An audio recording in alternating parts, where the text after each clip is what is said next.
درود به کیهانولوژی، خوش اومدین. ما اینجا داریم تلاش میکنیم به تو ثابت بکنیم که نه تو هوش کم نه علم خسته کننده است.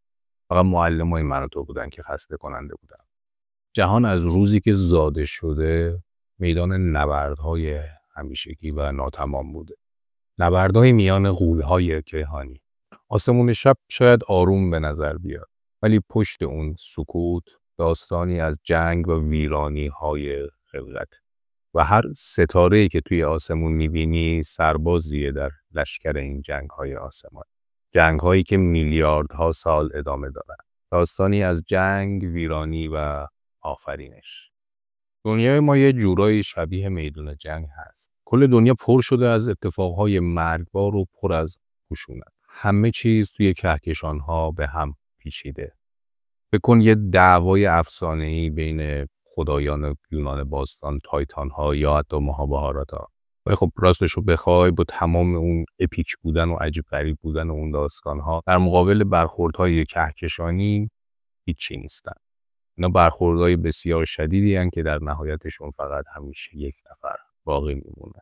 اگه یک کهکشان بخواد زنده بمونه نیاز به این داره که از بقیه کهکشان ها تغذیه کنه. کهکشان خودمون هم مستثنا نیست. و الان خود ما هم با یه خطر جدی روبرو هستیم، خطر نابودی کامل کهکشان راه شیری.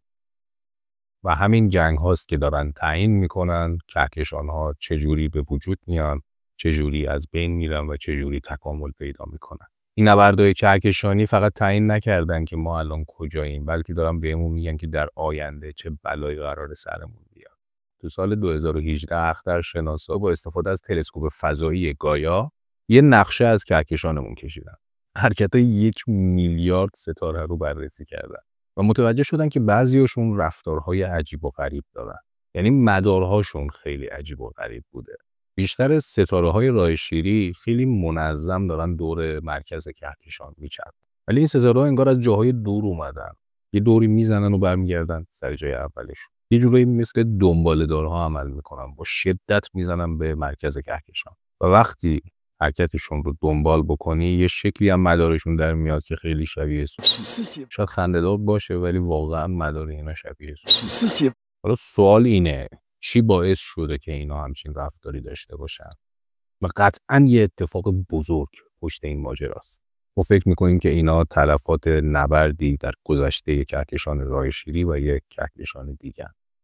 این ستاره ها مثل بقیه ستاره های کهکشان راه شیری حرکت نمی کنن چون اصلا واسه اینجا نیستن. اینا ستاره های مهاجمی هستن که وارد اینجا شدن و راه فراری هم ندارن. و اونا رو رد پای خودشون رو تو کهکشان راه شیری گذاشتن. و خیلی جالبه بدونی که ما این رد پا رو توی بقیه کهکشان ها پیدا کردیم. نقشه هایی از کهکشان ها داریم. هنوز کامل نیستن. هنوز دقیق نمیدونیم این کهکشان ها چجوری به اینجا رسیدن، بعد از بیگ بنگ چجوری شکل گرفتن. ولی چیزی که میدونیم اینه که جنگ‌های بین کهکشان‌ها روی جهان ما و شکل‌گیریش تأثیر خیلی خیلی خیلی بالایی داشته. حدود 10 میلیارد سال پیش این ستاره‌های سوسیسی مال یه کهکشان دیگه بودن. اما به اون کهکشان که اومده بود سراغمون میگیم کهکشان سوسیسی یا گایا انسلادوس. کهکشانی که باهاش تو جنگ بودیم احتمالاً حدود 50 میلیارد تا ستاره داشته. تقریباً 1/3 اندازه راه شیری. خب راه شیری 20 برابر از اون بزرگتر بوده. و دقیقاً مثل حیات وحش وقتی که یه خرس با یه خرس، یه پلنگ با یه پلنگ، یه بز با یه بز با هم دیگه میجنگن، اونی که هیکلش گنده تره، اونی که عظمت بیشتری داره، جرم بیشتری داره، معمولاً برنده است. یه جنگای کهکشانی اون همیشه برنده است. تو کهکشان هم سایز مهمه. کهکشان‌های بزرگ اون کوچیک‌ترا رو میگیرن، تیکه تیکه‌شون میکنن. مثل اینکه 2 تا ارتش بزرگ بیافتن به جون هم دیگه، ولی خب اونجا خبری از سلاح‌های اتمی و بمب و اینجور چیزا نیست. اینجا نیروی گرانش داره همه کارو میکنه که از هر چیزی که میشناسیم و میتونیم تصور بکنیم قدرتمندتره. کهکشان کوتوله قوس یکی از چند تا کهکشانیه که دور کهکشان راه شیری وجود دارن و منتظرن که به اون برخورد کنن. اگه بخوام خیلی ساده بگیم دور ما پر از کهکشان‌های کوتوله است. مثل پشه دم در وایستادن و منتظرن که یه دری باز بشه و سریع بیان تو، یا اینکه آلردی اومدن و جا رو خوش کردن. و هر کدوم از این کهکشان‌ها یه جورایی تهدید حساب میشن. ولی خب تا الان کهکشان راه شیری تونسته از پسشون بر بیاد. ولی خب بزرگترین چیزی که برای ما تهدید هستش تو آینده خیلی دور اتفاق میفته و انقدر نزدیکمون نیست، دورتر کمین کرده. یه نبرد عظیم بین کهکشان راه شیری و آندرومدا داره با یه سرعت خیلی زیادی به سمت ما حرکت میکنه. البته نگران نباش، تقریبا 4 میلیارد سال دیگه طول میکشه تا به ما برسه. یعنی اگه بخوای نگران باشی باید خیلی آدم مضطربی باشی، چون خیلی نگرانی مسخره‌ایه. خب این دوتا وقتی به هم دیگه برسن و به هم دیگه بخورن دیگه مثل گایا آنسلادوس، اون سوسیسه یا قوس نیست. این دوتا جفتشون غول‌های خیلی بزرگی هستن که نبرد خیلی بزرگ با هم خواهند داشت. و وقتی این دوتا به هم دیگه برسن و با هم برخورد بکنن، شاید جالب باشه بدونی که منظومه شمسی احتمال خیلی زیاد جون سالم به در ببره، فقط ممکنه محلش رو عوض کنه. یعنی یه جای دیگه ای از کهکشان سکنا بگزینه. یعنی ممکنه که از مرکز کهکشان دورتر بشه، ممکنه که پرت شه بیرون از کهکشان و تو فضای بین کهکشان ها یه جای خالی و خلوت رو پیدا کنه برای خودش. جای نگرانی نداره، چون تا اون موقع اصلا بعیده که موجود زنده روی زمین باشه، چون عمر خورشید همون موقع ها داره تموم میشه و فعالیتش انقدر زیاد شده که احتمال اینکه زمین همچنان جای زندگی باشه یکم پایین میاد. گرانش مثل یه تناب نامرئیه که داره از همه طرف همه چیزو به هم وصل میکنه و کهکشان‌ها نمیتونن از دستش فرار کنن و توی این بازی گیر کردن. ولی خب این جنگا فقط دعوا نیستن، مثل که هر جنگ دیگه ای توش منابع به دست میاد و به رشد و بقای اون کهکشان‌ها کمک میکنه. و این برخورد نبودن شاید اصلا جهانی که ما میشناختیم وجود خارجی نداشت. و دفعه بعدی که به آسمون نگاه کردی و مثل ستاره‌های زیادی رو ببینی، به این دقت کن که اصلا آروم نیست. حالا با اینکه احتمالاً راه شیری جون سالم از این جنگ به در ببره، ولی اصلا سوژه اصلی این جنگ کهکشان‌ها نیستن. اونا یه پیشنمایشن واسه غولای اصلی که قراره وارد جنگ بشن. همونطور که گفتم این دوتا وقتی به هم میرسن همه ستاره ها، سیاره ها، سیاهچاله ها همشون قراره توی این جنگ درگیر باشن. وقتی این دوتا به هم میخورن منظره آسمون برای همیشه تغییر میکنه. اینجاست که اون داستانای استرولوژی و طالع‌بینی مسخره بودن خودشون نشون میده. چون ستاره ها ممکنه مدت ها پیش مرده باشن و اگر هم مدت ها پیش نمرده باشن در آینده قراره بمیرن. پس اینکه کجا قرار دارن و چه شکلی رو درست میکنن برای انسان مدرن خیلی فایده نداره. ولی خب چه دیدی؟ یهو دیدی رفتی یه جای بهتر و آسمون رو حتی قشنگتر رو تونستی ببینی. مثلا تصور کن بتونی بازوی درخشان دوتا کهکشانی که با هم دیگه دارن ادغام میشن رو توی آسمون شبت ببینی. ولی خب طبیعتا نمیشه خطرات این اتفاق رو در نظر نگرفت. نیروی گرانش عظیم این دوتا کهکشان میتونه خیلی از این سیاره ها، ستاره‌ها، سیاهچاله ها رو از مدار خودشون خارج کنه و به این ور اون ور پرت کنه. و اگه خورشید ما از مدارش خارج بشه قطعا رو زمین هم تاثیر میذاره. ولی خب این فقط منفی نیست. برخورد کهکشان ها باعث میشه گازها متراکم تر بشن. وقتی گازها متراکم تر میشن، ستاره های بیشتری متولد میشن.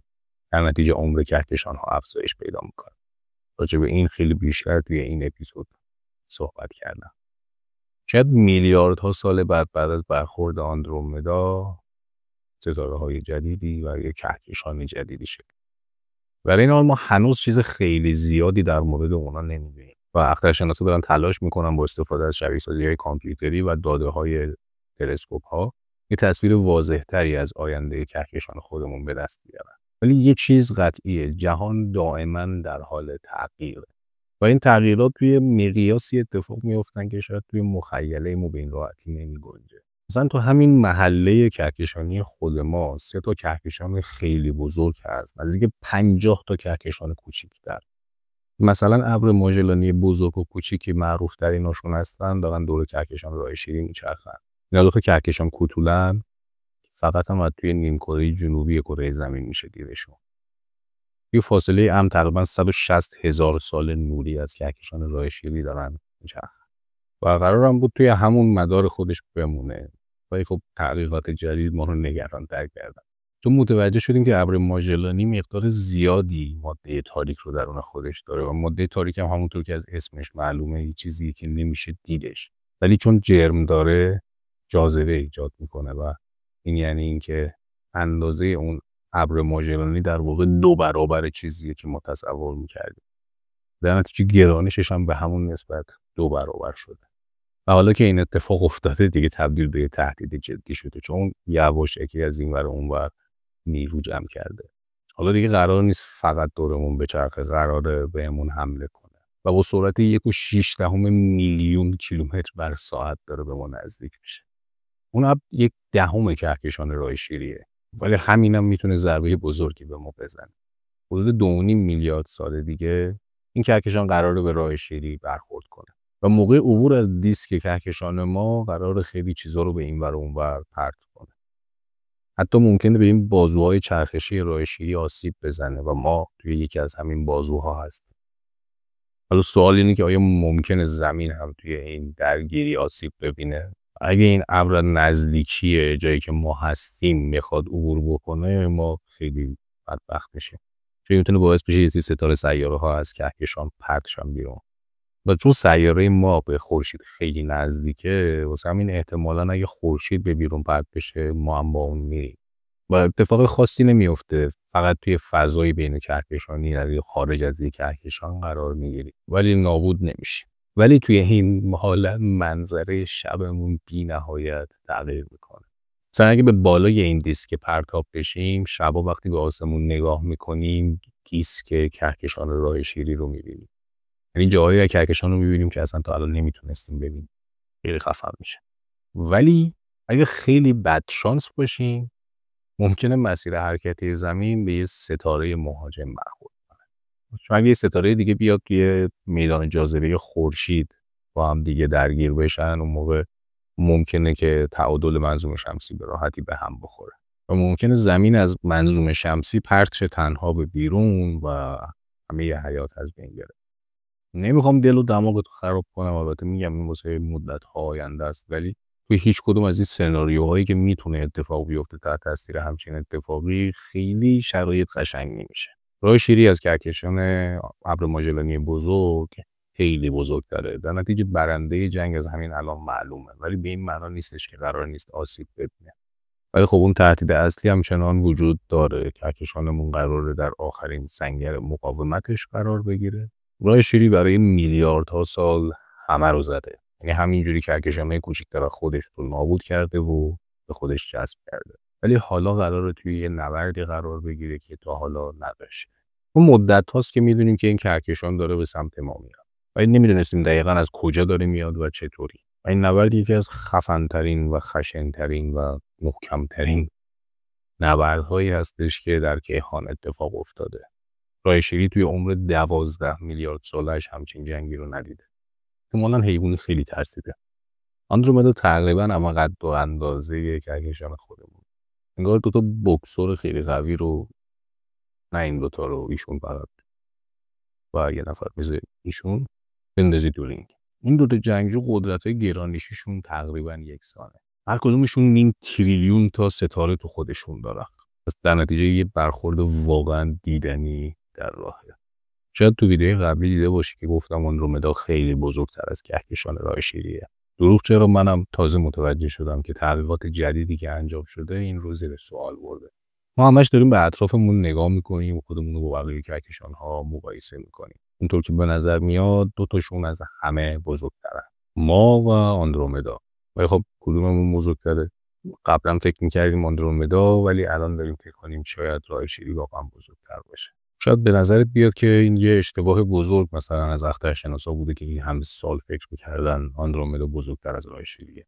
هنوز نتونستم بفهمن کهکشان خودمون چقدر پرجرم یا پرستاره است، ولی واقعیت اینه که انقدر تعجب نداره. از یه زاویه دیگه بهش فکر کن. فرض کن توی یه اتاقی پر از آدم، حالا نگاه میکنی و سعی میکنی بفهمی که رنگ چشمای آدم‌ها چه رنگیه. به نظر آزمایش خیلی آسونیه. البته توصیه بکنم که این رو تو ایران انجام ندین، چون تنوع رنگیمون خیلی زیاد نیست. خب واسه اینکه بدونی باید بری به هر کدوم از اون آدم‌ها نزدیک بشی و نگاه کنی که چشمشون چه رنگیه. و هی این ور اون ور نگاه می‌کنی، از دو چشمی، تلسکوپ، این چیزا استفاده می‌کنی و چشم همه رو می‌بینی و رنگشون رو تشخیص میدی. ولی یه نفر توی این اتاق هستش که رنگ چشمش دردسرساز میشه برای اینکه تو بفهمیش. خودت. از زمانهای قدیم اخترشناسا دارن به آندرومدا نگاه میکنن، چون نزدیکترین کهکشان به خودمونه و قرنها تونستن این کهکشان مارپیچی رو ببینن. تو اوایل قرن 20 بود که گفتن که اون خواهر راه شیریه و داره به سمتش حرکت میکنه و 4.5 میلیارد سال دیگه به هم دیگه میرسن، ادغام میشن و یه ابر کهکشان رو تشکیل میدن. ولی یه جای کار رو اشتباه کردن، اونجا که طبق یه تحقیقاتی که توسط یک گروه چینی و فرانسوی اتفاق افتاد، این کهکشان بزرگ حاصل یه ادغام خیلی بزرگ حدود 3 میلیارد سال پیش. این یعنی کهکشان آندرومدایی که ما الان میشناسیم از منظومه شمسی خودمون 1.5 میلیارد سال جوان‌تره. در واقع اینا نشون دادش که بین 7 تا 10 میلیارد سال پیش آندرومدا از 2 تا کهکشان که توی مدار همدیگه قرار گرفتن تشکیل شد. و بعد از تحقیق کردن فهمیدن که بین 1.8 تا 3 میلیارد سال پیش این دوتا به هم برخورد کردن. و اون برخورد همون چیزی بودش که آندرومدای امروزی رو ساخت. انگار آندرو با مدا قاطی شده بشه. به اضافه اینکه اونا تونستن جرم هر دو تا کهکشان اول رو تخمین بزنن. و اون نتایج نشون داد که یکیشون 4 برابر بزرگتر از اون یکی بوده. حتی تونستن همه ساختاره امروزی آندرومدا، برآمدگی‌هاش، نوار مرکزیش، دیسک بزرگش و وجود ستاره‌های جوان رو توش شبیه سازی کنن. و اون ستاره‌های آبی خیلی جوونی که توی کهکشان‌های آندرومدا دیده میشن حاصل اون برخورد هستن. ما 2 روش داریم که رنگ چشممون رو تغییر بدیم. میتونیم از بدنمون خارج بشیم و به خودمون نگاه کنیم، میتونیم از یه نفر دیگه بپرسیم، یا اینکه میتونیم از خودمون سلفی بگیریم. همینطور میتونیم بازتاب خیلی دقیق رو پیدا کنیم و به چشم خودمون نگاه کنیم. و برای بدن خودمون این کار خیلی آسونه، چون ناظرهای خارجی زیاد داریم که بخوام به ما نگاه کنن و به ما بگن. تکنولوژی، دوربین، آینه، همه در دسترسن. حتی آب. ولی اگه هیچ کدوم از اینا نبودن و نمیتونستیم هم به کسی اعتماد کنیم، اون موقع چی؟ وقتی تو صفحه کهکشان ریشه‌ای قرار داریم و 25,000 سال نوری با مرکزش هم فاصله داریم، خیلی چیزا رو با نور نمیتونیم ببینیم، چون گرد و غبار کهکشانی هی جلوی دید ما رو میگیره. یعنی سن واقعی کهکشان، اندازه هر کدوم از این بازوهای مارپیچیش، اندازش، تعداد و موقعیت سوپرنواهایی که دارن اتفاق میافتن. به طرف ماموریایی مثل گایا یا ESA نقشه برداری‌های بزرگی از آسمون کردن. به اضافه اینکه آندرومدا فقط 2.5 میلیون سال نوری اونورتره و بزرگترین کهکشان نزدیک به ماست. ما مشاهدات بزرگی رو از آندرومدا داشتیم، به خصوص پروژه PHAT که ستاره‌ها و گرد و غبارهاش رو بررسی کرد. بهترین راه واسه اندازه‌گیری جرم یک کهکشان اینه که از ستاره‌ها و خوشه‌های کروی استفاده کنیم. اونایی که توی فاصله‌های دور از مرکز و دیسکش و توی حاله کهکشان قرار دارن. این کار برای آندرومدا خیلی جذاب و خیلی آموزنده بوده. تحقیقات نشون دادش که حاله عظیم این کهکشان حدود 1 میلیون سال نوری به اطرافش کشیده شده.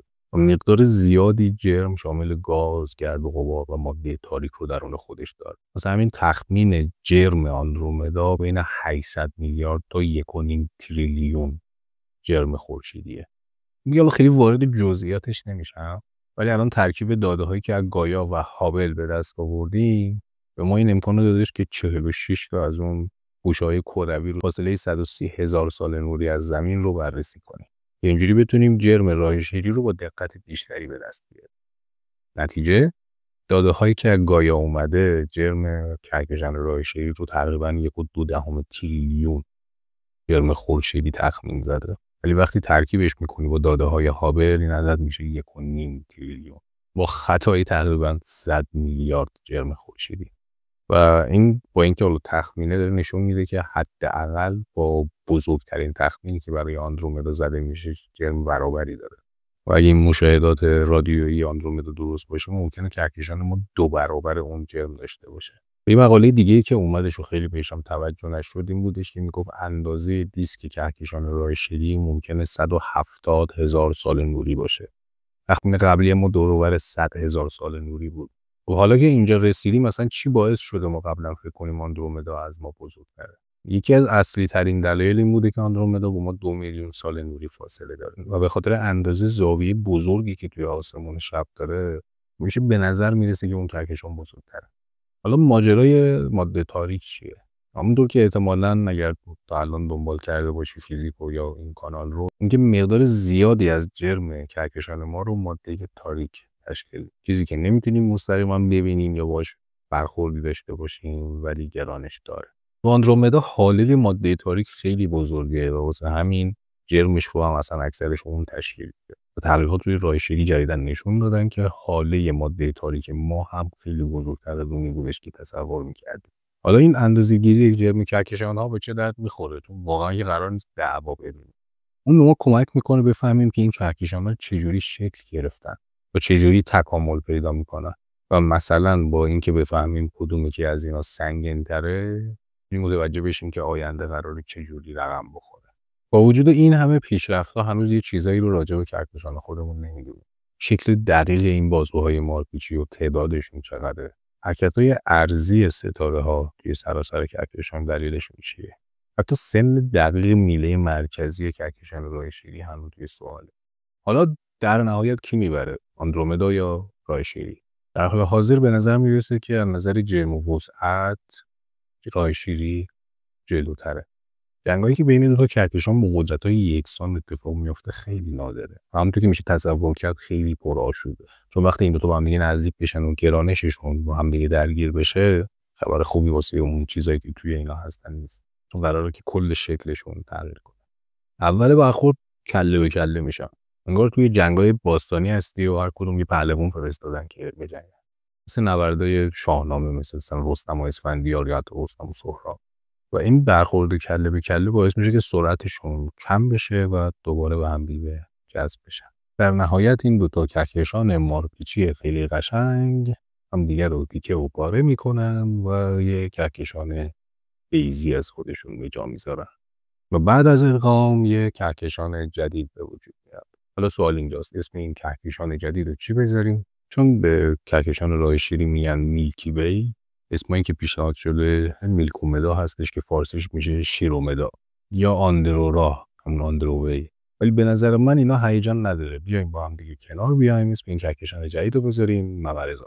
این کهکشان تازه قراره 1 تریلیون تا ستاره داشته باشه و به یکی از بزرگترین کهکشان‌های جهان شناخته شده تبدیل بشه. تو کهکشان ممرزا همه چیز جدیده. اول از همه که خب ظاهرش که طبیعتاً قشنگه. دوم اینکه خیلی قویه، یعنی اصلا واو. ممرزا پادشاه بیچون و چرای منطقه میشه و ظاهر آرومش تاریخ خشنش رو مخفی میکنه. این کهکشان تو نتیجه میلیاردها سال جنگ و ادغام تشکیل میشه. اینا هی به هم برخورد میکنن، حسابی تغییر میکنن و با هر برخوردشون توده های عظیمی از گاز و گرد و غبار و سیاره ها و ستاره ها به این ور اون ور میشن یا با هم دیگه ادغام میشن. ولی قبل از اینکه اون صلح نهایی ورسای اتفاق بیفته، ممرزا آخرین حرکت ویرانگرش رو انجام میده. تصور کن که توی یه جنگ جهانی یه طرف یه دد استار داشته باشه، اون ستاره مرگ استار وارز. یعنی منظورم سلاحی واقعا اونقدر قدرتمنده، شاید حتی قدرتمندتر.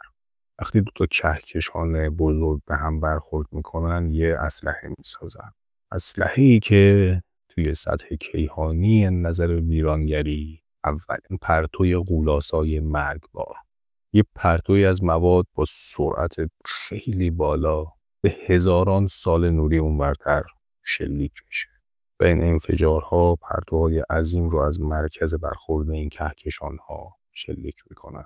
قدرت این پرتوها انقدر زیاده که توی همون لحظه اولش کل عمر خورشید انرژی بیشتری رو تولید میکنه که به اونا میگیم فواره یا کوئزار.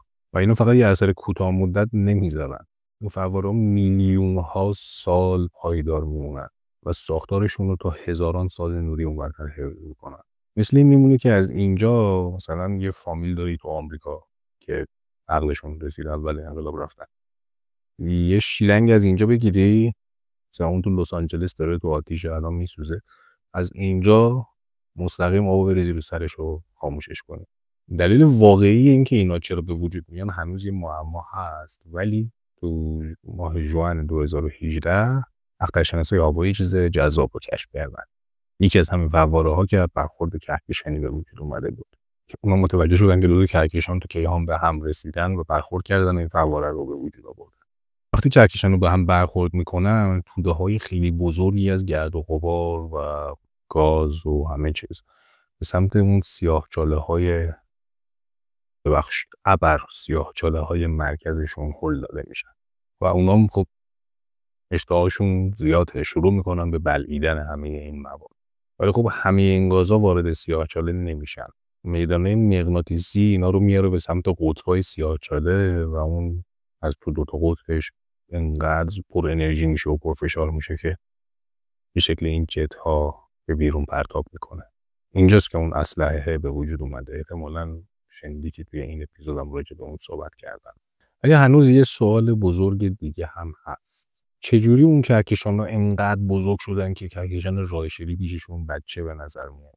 با اینکه کهکشان رایشلی خیلی بزرگه ولی وقتی میای مثلا با اون آیسی 1101 مقایسهش می‌کنی می‌بینی 50 برابر کوچیک‌تر از اونه و بیشتر از 100 تریلیون ستاره داره. این واقعا پشمات میریزه. یعنی یه غول کیهانی وجود داره که راه شیری پیشش مورچه است. و خب مشکل اینجاست که از اول تولد جهان تا الان حتی اگه همه این کهکشان کوچولوها رو هم خورده باشی وقت کافی نیست انقدر بزرگ شده باشی. وقتی به جهانهای دور نگاه میکنیم خیلی چیزا هستش که هنوز درست نمیفهمیمشون. مثلا کهکشان‌های غول پیکری که 1 میلیارد سال بعد از بیگ بنگ به وجود اومدن. یعنی حتی اگه اون برخورد کهکشانی‌ها بتونه یه بخشی از این راز رو توضیح بده بازم کامل نیست. رشد و سرعت رشد این کهکشان‌ها خیلی خیلی زیاده. سال 2019 یه تیم تحقیقات بین‌المللی یه کهکشان خیلی خیلی بزرگی به اسم NGC 6240 رو بررسی کردن. این کهکشان 300 میلیون سال نوری از ما فاصله داره و چیزی که باعث شد اون رو بخوان ببینن که توش چه خبره این بودش که 2 تا ابر سیاه‌چاله رو درونش پیدا کردن. چون ظاهرش نشون میداد که انگار اخیراً یه اتفاقی افتاده. محققا فکر می‌کردن که احتمالاً یه ادغام کهکشان به وجود اومده ولی وقتی گرد و غبار رو کنار زدن با مادون قرمز نگاه کردن یه چیز پشم‌ریزون دیگه دیدن. به جای 2 تا ابر سیاه‌چاله 3 تا ابر سیاه‌چاله اونجا بود و این اولین باری بود که همچین چیزی کشف شده بود. یعنی یه تصادف زنجیره‌ای بین 3 تا کهکشان. یعنی یه میدون جنگ با 3 تا ارتش که با هم دیگه برخورد کردن. یعنی 3 برابر جرم بیشتر، 3 برابر ستاره بیشتر، 3 برابر مواد بیشتر و البته حداقل 3 برابر خشونت و آشوب بیشتر. و شاید این جنگ 3 طرفه عامل رشد اون کهکشان‌های غول پیکر باشن. یعنی احتمال داره که ادغام کهکشان‌ها خیلی بیشتر از اون چیزی که ما حتی فکر می‌کردیم داره اتفاق میفته. و چون جهان در گذشته فشرده‌تر بوده ادغام کهکشان‌های بیشتری هم اتفاق می‌افتاد. چون خب اونا به هم نزدیک‌تر بودن. ولی حالا که جهان گسترش بیشتری پیدا کرده و فاصله ها زیاد شده احتمال اینکه اینا کمتر بشن هم بیشتر. ولی خب به این معنی نیست که قراره تموم بشه. خیلی از همون کهکشان کوتوله ها مثلا هستن. مثلا کوتوله قرص الان چند بار به کهکشان رایشلی برخورد کرده. این میزنه میره اون وری برمیگرده. و این برخوردهای کهکشانی کوچکتر نه تنها وضعیت فعلی کهکشان رو توضیح میدن بلکه ممکنه که اصلا دلیل و چگونگی ایجاد کهکشان رایشلی رو هم توضیح بدن. یکی دیگه از رازهای بزرگ توی کیهان شناسی، اخترشناسی اینه که این ابر سیاه‌چاله‌ها چجوری به وجود میاد. یعنی سیاه‌چاله‌هایی که میلیون‌ها یا میلیاردها برابر خورشید جرم دارن. دقیقاً نمیدونیم اینا چجوری اینقدر گنده شدن ولی خب این ادغام کهکشان‌ها یه ور قضیه هست. وقتی این کهکشان‌ها با هم برخورد میکنن مواد رو میفرستن تو اینا هی میخورن بعد اون جت‌ها به وجود میاد خود اونا دوباره یه فرایند تکرار شونده رو به وجود میاره که اینا هی بزرگ و بزرگ و بزرگتر میشن. خب این برخورده از این فقط گذشته رو توضیح نمیدن بلکه آینده رو هم میتونن روشن‌تر کنن. حالا این داستان هنوز تموم نشده. درسته که این جنگ ها دارن رو گذشته با آینده ما تاثیر میذارن ولی اینکه ما هنوز خیلی چیزا رو نمیدونیم. که بزرگترین سوالا همیشه اینه. این همین ماده تاریکی که توی کیهان پخش شده چه نقشی داره؟ اونطوری گفتم چیزی نیست که بتونیم ببینیمش ولی گرانش داره. اصلا اگه ماده تاریک نبود شاید کهکشان این شکل نمیگرفت. ما اینو میدونیم که ماده تاریک به ایجاد کهکشان ها، شکل گیریشون و بقاشون خیلی اثر بخشه. ولی اینکه خب دقیقاً چجوری این کارو میکنه هنوز گنگه. بماند که یه چیز دیگه هم اینجا هست که باید در نظر بگیریم، انرژی تاریک. اون داره باعث انبساط جهان میشه و این خودش ممکنه که روی برخوردهای کهکشانی تاثیر بذاره. یعنی همینا باعث میشه که اینا از هم دیگه دور بشن و احتمال برخورد پایین‌تر بشه. و واسه همینه که هی دنبال جوابهای جدید و شگفت انگیز میگردن و هر جوابی هم پیدا میکنیم 100 تا سوال ایجاد میکنه. ولی خب چیزی که الان میدونیم اینه که جهان اصلا جای صلح‌آمیز و آروم و منظمی نیست. این کهکشان‌ها هی به هم برخورد میکنن، خودشون رو از نو میسازن. یعنی بخشی از طبیعت جهان، چیزی که اونو زیبا کرده. توی جهان اولیه در گذشته دور، دعوا بین کهکشان‌ها خیلی عادی بود.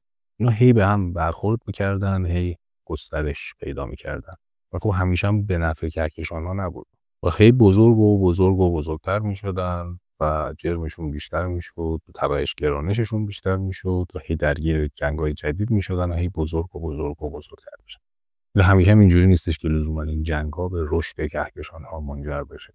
اخترشناسا یه شیء نجومی عجیب و غریب و جدید پیدا کردن. از زمین بهش نگاه می‌کردن مثل یه ستاره به نظر میومد. ولی وقتی هابل و اینا رو انداختن روش، متوجه شدن که اینا کهکشانن و کهکشان‌های خیلی عجیب. ستاره‌های خیلی زیادی توشون بود ولی همشون یه جا جمع شده بودن. یعنی بخوای مقایسه کنی 500 برابر از کهکشان راه شیری کوچیک‌تر بوده. بهشون میگن کهکشان‌های کوتوله فوق فشرده. مخفف می‌نویسن UCD. اگه بخوای مقایسه کنی این فرق بین راه شیری و اون مثل فرق بین ابر و سنگه. این مثال سنگه از همون عناصری ساخته شده که ابر ساخته شده.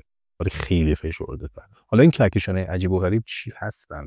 به نظر میاد همه قوانین فیزیک رو زیر پا گذاشتن. اخترشناسا تصمیم گرفتن یک کوتوله فوق فشرده به اسم M60 UCD1 رو بررسی کنن. کهکشان خیلی کوچیکه، فقط 300 سال نوری وسعت داره. یعنی تو مقایسه با کهکشان ما این یه نقطه میمونه و خب راه شیری بین 400 500 میلیارد تا ستاره داره. اون کهکشان فقط 140 میلیون تا ستاره داره. و خب همه اینا توی فضای خیلی کوچیک جمع شدن. یعنی اگه مثلا اونجا یه سیاره‌ای باشه و ما اونجا باشیم، اگه روز زمین وقتی که همه چیز خاموشه و میتونی آسمون رو بدون آلودگی نوری نگاه کنی، بتونی چند هزار ستاره رو ببینی. ولی اونجا چند صد هزار تا ستاره رو تو آسمون شب ببینی. و احتمالاً حدس زدی که چی شده اونجا. وقتی دقیق‌تر نگاه کردن یه ابر سیاه‌چاله پیدا کردن که خیلی بزرگتر از چیزی بودش که توقع داشتن. اون ابر سیاه‌چاله 5 برابر سیاره سه‌استار جرم داشت. معمولاً اندازه سیاه‌چاله‌ها با کهکشانشون یه تعادلی داره. یعنی کهکشان‌های بزرگتر سیاه‌چاله‌های بزرگتر دارن، کهکشان‌های کوچیک‌تر سیاه‌چاله‌های کوچیک‌تر. حالا سوال اینجاست که یه کهکشانی مثل این چجوری تونسته یه ابر سیاه‌چاله به این بزرگی رو تو خودش داشته باشه؟ جواب اینه. این کهکشان قبلا خیلی بزرگتر بود و چیزی که ما الان داریم میبینیم باقی مونده اون کهکشانی که مابقیش از بین رفت. ولی چی باعث شده این ستاره ها از بین برن؟ مجرم در نزدیکی قرار داره. کهکشان غول‌پیکر M60 خیلی بزرگتر از راه شیری و جرم و نیروی گرانشی فوق‌العاده قوی داره. M60 به رقیب کوچکترش حمله کرده و اونو پاره کرده. این یه حمله چریکی نبوده که بزنه و فرار کنه. اون 98% ستاره‌های اون رو برای خودش کرده. عملاً اون کهکشان کوچیک یه امپراتوری خیلی بزرگ بوده که الان سایه‌ای ازش باقی مونده. و این مبارزه فقط یه درگیری ساده و کوچیک نبوده، یه قتل عام بوده. و اینو کشت و کشتارهای کهکشانی چیزای زیادی رو بهمون میگن. M60 UCD1 کهکشان بزرگ بوده که جنگ گرانشی رو باخته. بیشتر ستاره‌هاشو از دست داده و الان یه کوتوله فشرده شده. ولی این داستان فقط واسه این دوتا کهکشان نیست، این بارها و بارها در کیهان اتفاق افتاده. و اینکه کهکشان‌های کوچیک‌تر تو مسیر کهکشان‌های بزرگتر قرار بگیرن و له و لورده بشن یه بخشی از تکامل کیهانه. یعنی راه شیری خودمون هم احتمالاً همین کارا رو کرده، کهکشان‌های کوچوله و کوچیک‌تر رو برداشته و هی اونا رو بلعیده و دزدیده از اونو برای خودش. همون کهکشان‌های ابر ماژلانی بزرگ یا قوس هی با کهکشان راه شیری برخورد می‌کنن و کم کم به اون جذب میشن و خودشون بهای این تکامل راه شیری هم که از بین میرن. حالا برگردیم به M60 UCD1 چون هنوز سوال اصلیمون رو داریم. این ابر سیاه‌چاله‌ها چجوری انقدر بزرگ میشن؟ یعنی چجوری از این حدی که تصور میشه بزرگترن؟ یه نظریه اینه که اینا وقتی دارن ادغام میشن همون گاز و مواد رو هی به سمت داخل میفرستن و اونو هی تغذیه میکنن و بزرگترش میکنن. و اگه این درست باشه یعنی اون ابر سیاه‌چاله‌ها نقش خیلی بزرگی توی شکل‌گیری حتی ستاره‌ها دارن، نه تنها در خود کهکشان. یه جوره مثل CPU کهکشان عمل میکنن. هر بار این کهکشان‌ها با هم دیگه ادغام میشن که تو جنگا ستاره هاشون رو از دست میدن، سیاه‌چاله‌ها بازم زنده میمونن و تاثیرشون رو ادامه میدن. M61 فقط یکی از هزاران میلیون ها کهکشانیه که این ادغام‌ها رو پشت سرش گذاشته. ما به عنوان ناظر فقط میتونیم ببینیم و بررسی کنیم و یاد بگیریم. چیزی که میدونیم اینه که این برخورد کهکشانی رازهای خیلی زیادی رو برای ما دارن باز میکنن و تازه داریم میفهمیم که این برخوردها چجوری کار میکنن. یا هر کدوم این برخوردها سیاره ها، ستاره ها و سیاه‌چاله ها به اطراف پرتاب میشن. یعنی ستاره‌ای که توی کهکشانی بوده یهو پرت میشه بیرون و توی فضای بین کهکشانی تنها میمونه. اگه یه سیاره‌ای به فاصله زمین باشه با اون میره و ممکنه یه سیاره به تنهایی پرت شه بیرون که به اونا میگیم سیاره‌های یتیم یا سرگردان، چون هیچ ستاره‌ای با خودشون ندارن. حالا جهان ما در حال انبساطه. یعنی همین چیز داره از هم دیگه دور و دورتر میشه، تا جایی که ممکنه یک روزی در آینده خیلی خیلی دور و خیلی خیلی دور تو سطح کیهانی ممکنه 1 تریلیون سال دیگه باشه. هیچ کهکشانی به غیر از کهکشان خودت توی آسمون نباشه. یه روزی ممکنه اون مورزا تنها بمونه بدون داشتن هیچ رقیب، همسایه یا دشمنی. این برخوردها و این جنگ‌های کیهانی باعث ایجاد ستاره‌ها شدن. اون ستاره‌ها باعث ایجاد ما شدن. همه اینا به یه جور سکوت ختم میشن. وقتی آخرین ستاره‌ها خاموش بشن، وقتی آخرین کهکشان‌ها پیر بشن و دیگه گاز و مواد کافی برای ساختن ستاره‌ها رو نداشته باشن، جهان کم کم به دوران تاریکی نزدیک میشه. این دوران که بهش مرگ گرمایی جهان با هم میگن، یه زمانیه که دیگه خبری از این انرژی‌های پویا در کیهان نیست. جهان یه فضای سرد و تاریک میشه که همه چیز شکلی از سکون رو داره. این کهکشان‌ها با وجود این جنگ‌ها و اقدامات و اصلا دنیایی رو بسازن که درونش زندگی وجود داشته باشه. مثلا اگه کهکشان رایشیری با اون گلوله قوس برخورد نمی‌کرد، شاید هیچ وقت منظومه شمسی وجود نداشت. شاید زمینی نبود، شاید ما اینجا نبودیم که جهان رو ببینیم و بشناسیم. هر جنگ کهکشانی ترکیبی از خشونت و آفرینشه. ستاره‌ها رو از دست میدن، در این حال ستاره‌هایی رو به دنیا میارن. یه تعادل ظریف بین نابودی و تولد. داستان جهان تمومی نداره، حداقل برای ما. هر دفعه یه فصل جدیدی از خود رو باز میکنه و اونو مینویسه. هر ستاره، کهکشان، سیاره، سیاه‌چاله یادآور اینه که ما بخشی از این داینامیک کیهانی هستیم. این فقط یه پایان موقت. هنوز چیز برای یاد گرفتن زیاده. به قسمت آخر این اپیزود رسیدیم. خوشحالم تا اینجا با من اومدی. امیدوارم برات جذاب و لذت بخش بوده باشه و اگر دوست داشتی خواهش میکنم که لایک، سابسکرایب، کامنت و شیر کن. متوجه به اندازه این کانال. اهمیت این کار برای من دوچندانه و ممنونتون میشم. به لطف فیزیک میبینمتون.